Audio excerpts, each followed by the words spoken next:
sijapanua mdomo kwa kupenda. Nilitaka nikuletee kwa machache tu kuhusu Kardinali Pengo. Ni watu wengi walihudhuria msiba wa Kardinali Pengo. Je, kwa waliofika kwenye msiba ule, nini waliweza kujifunza? Ni kwa nini mtu mmoja alionekana kutawala sana msiba wa Kardinali Pengo?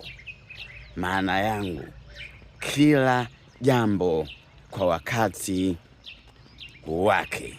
Tunaishi katika ulimwengu wa siasa, na siasa ndiyo maisha. Huwezi kukwepa siasa na maisha.